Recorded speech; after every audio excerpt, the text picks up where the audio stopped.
提到藍可兒呢個名，係源於一單2013年轟動全球嘅洛杉磯失蹤案。佢嘅最後身影喺電梯裏面異常嘅舉止，詭異至極，令到事件更加撲朔迷離。陳屍酒店頂樓嘅水箱更加疑點重重，撞邪、黑魔法、精神操控、邪教血祭，呢啲嘅猜測從來冇停止過。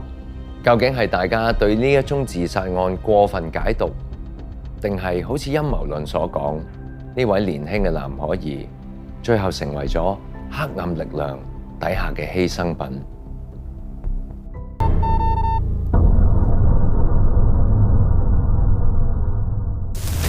嗱，今日講藍可兒嘅死啊嘛，咁相信都好多人傾過呢樣嘢噶啦，亦都唔少人都睇過佢 CCTV 嗰段片嘅，但係要傾藍可兒，梗係唔少得你啦。Adam，你好，我哋嘅陰謀論之鬼。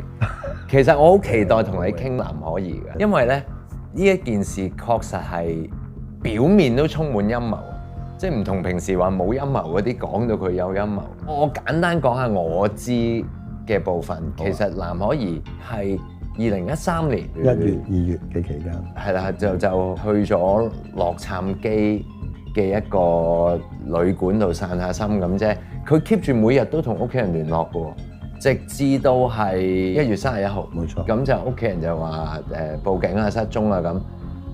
係去到2月19號先至因為嗰間酒店嘅住客投訴嘅諸如此類咧，就話可能嘅啲水質有問題定係點啊？咁啊上去 check 個水泵，就發現佢喺頂樓嗰個水缸嗰度，一條螺絲咁樣喺度。最後警方話呢一個係一個自殺。呢個真係充滿住種種嘅疑點。嗱，首先我哋唔由佢死因開始。好啊，我哋講下嗰間酒店先。一間酒店都已經係充滿住陰謀論色彩㗎啦。冇錯。間酒店係咩事咧？其實 Cecil Hotel 咧一間酒店咧，以前啊喺20年代嘅時間咧，係一間我哋叫做高級酒店嚟嘅。高級嘢嚟㗎，原來。高級嘢嚟嘅。20-30年代嗰個時候咧，非富則貴入住喺呢間酒店嘅。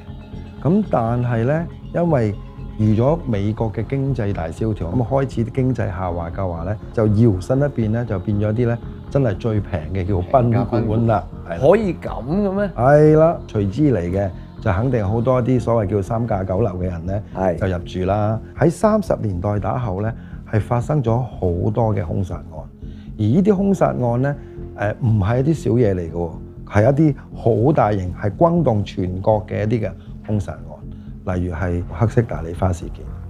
係一個女士嘅死狀咧，係比較上恐怖嘅。點解我形容翻俾大家聽咧？就係佢側邊個口角嗰個位咧，俾人剪到去後邊，剪到去後面。係身體咧係分開咗兩截。佢嘅死狀咧，好多人咧都話咧，會唔會係牽涉一啲嘅神秘組織嘅一啲嘅血祭嘅嘢啦？因為血祭嘅嘢嘅話咧，其實喺嗰段時間50年代、60年代，嗰個叫 Aleister Crowley 嘅人，咁呢一個咧其實係一個嘅崇尚撒旦教嘅一個人。咁佢喺呢間酒店咧，亦都寫咗好多首詩咧，係歌頌撒旦啊，或者係去做一啲古怪嘅儀式，而俾佢哋呢一啲嘅即係酒店嘅員工咧係睇到嘅。我哋再諗一諗，點解藍可兒喺加拿大去到洛杉磯其實度假嘅啫喎？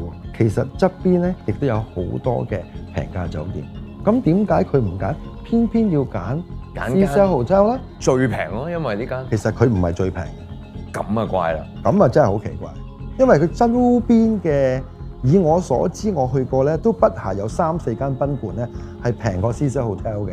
咁點解佢唔揀呢個，就偏偏要揀個喺網上？但係出晒名㗎咯喎！其實出晒名㗎，你喺網上揾嘅話咧，已經有好多兇殺案咧係出晒嚟嘅。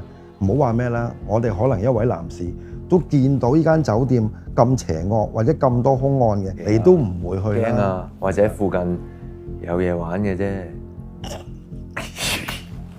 笑到你係咪？係即係有啲咩玩先特唔知別？喎真係係可能佢中意隔離嗰個公園都唔錯。係真係咁嘅奇怪喎！我諗大家啲觀眾咧最有興趣咧就係藍可兒喺個 lift 度。係啊係啊！啊！依個真係正想問翻，哇！呢段片嗰陣時講真，好震撼係嘛？播都我諗數百次啊，不停咁睇，無論我都睇咗好多。佢真係好似喺度玩緊捉迷藏，同埋好似同人哋有啲互動啊！係，你相信真係嘅鏡頭後或者 lift 外係有啲嘢啦，係啦，有啲嘢。假設佢真係有精神失常啦、精神錯亂啦，係成件事得出嚟嘅結論都唔能夠令我信服。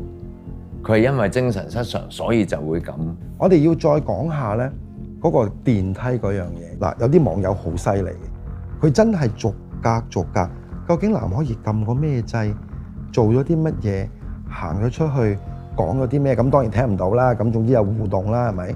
原來發覺到呢啲網友就話：哇！呢一個佢個舉措咧，好似一個韓國嘅電梯遊戲。咁呢個電梯遊戲都要介紹啦，係即係唔係一個普通玩嘅遊戲，唔係一啲去招魂啊，或者去撞鬼嘅遊戲。冇錯，即係等於我哋咧，即係香港都好多人都玩碟仙啊、銀仙啊呢啲嘢。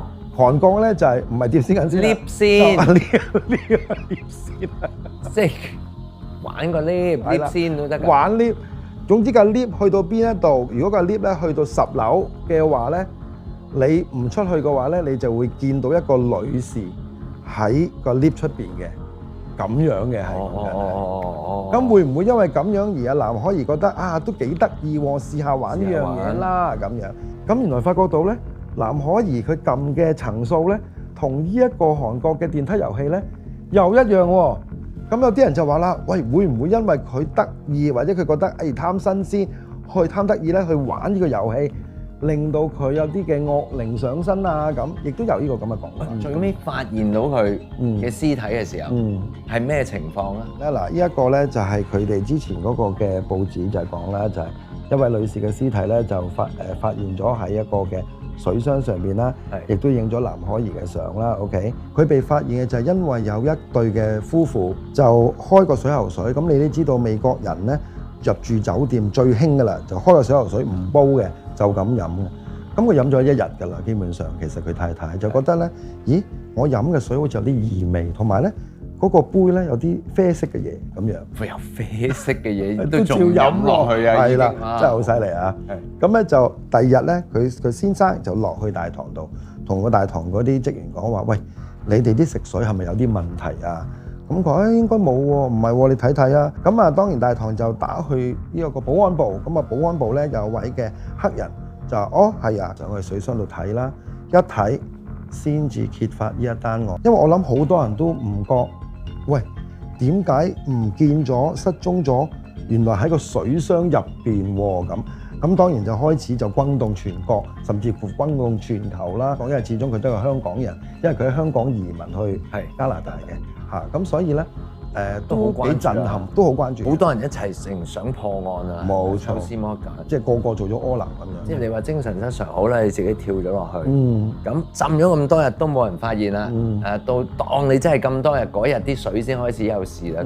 但係佢係裸體㗎嘛，係咪？冇錯，我自己覺得咧，呢一個嘅保安嘅口供係幾可信嘅。佢講嗰個嘅死狀啦，佢見到呢一位嘅死者嘅死狀咧，就係倒翻轉，即係個頭咧喺嗰個嘅水箱下邊，而呈現一個嘅倒十字咁。即係一個咁嘅水箱，係，咁佢就倒十字咁樣浸落去，浸咗落去，就唔係浮屍嚟嘅。冇錯啦，水嚟嘅喎。冇錯，但係最吊詭一樣嘢唔係呢樣嘢。根據警方嘅口供同埋呢一個嘅保安嘅口供有出入，就係因為警方嘅口供咧，就係當到達現場嘅時間咧，佢嗰個水箱蓋係閂埋咗嘅，但係保安咧就講話，我去到嗰個時候咧，佢水箱蓋咧係開咗嘅。嗱，大家可以諗下啦，如果水箱蓋閂咗嘅話咧，個兇殺案就成理由啦，因為佢跳咗落去，如果被謀殺嘅話，一定會有人去閂咗個蓋啦，係咪？因為如果你係自殺途徑去諗嘅話，你跳咗落個水箱度，你點樣去閂個蓋咧？你係閂唔到個蓋噶嘛？我哋可以話自殺一定閂唔到蓋，冇錯。但係如果被謀殺，就一定唔一定要閂蓋，都唔一定要閂蓋。係啦。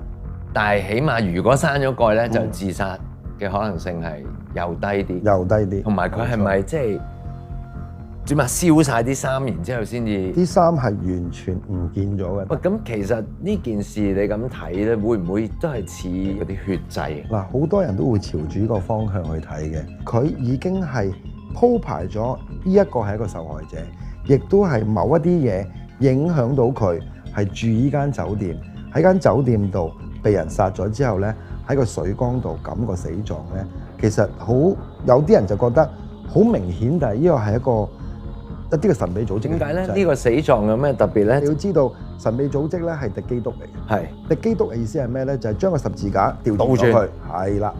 咁呢一個係一個好大嘅暗示，例如係撒旦教都係敵基督啦，或者甚至乎好多嘅神秘組織係敵基督咧，話咧佢係用咗好多嘅人係活人喎。以前就唔係嘅，會揾山羊啊，可能會揾一啲牛啊咁樣去做嘅。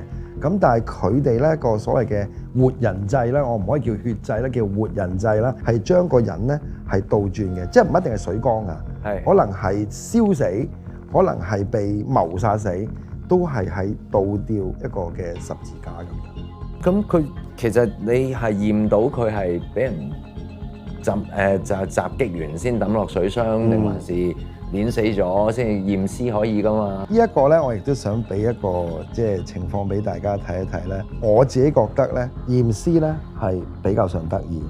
開頭咧，佢呢度咧就寫 drowning， 即係講緊溺斃而死啦，係咪？係啊。OK。但係你會見到咧，佢由18號咧，13年6月18號改咗19號，呢個都唔係吊詭嗰日子啫，係嘛？即係遲一日啫。但係佢咧。開頭咧就係揀意外浸親，查咗簽翻個名，佢係括咗呢一個，又簽翻個名 ，confirm 咗咩 ？Could not be determined， 係解釋唔到。好似之前仲有啲即係令到件事多咗啲神秘色彩，咩小道啲，好似話藍可兒咧喺住嘅期間又出去寄過啲嘢。係咪唔知寄咗去一個地址？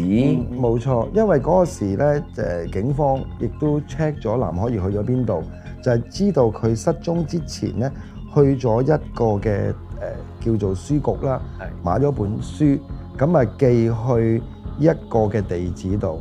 而呢個地址咧，其實咧係唔係佢屋企嚟㗎一個地址，而呢個地址咧就係正正佢之前有一啲嘅死過嘅人。即係當然都係受害者啦嚇，因為佢 check 翻可能警方 check 翻會唔會有一啲嘅兇案有關呢樣嘢事咧？正正咧，佢呢個地址嘅呢本書嘅地址咧，正正就係其中一個受害人嘅以前嘅地址嚟嘅。其中一個受害人？冇錯，喺呢間酒店嘅受害人。冇錯，即係你知頭先我講過，呢間酒店有好多十件嘅兇殺案㗎啦，講緊其中嘅一個嘅死者嘅一個嘅住址嚟嘅。咁究竟係真與假咧，就不得而知啦。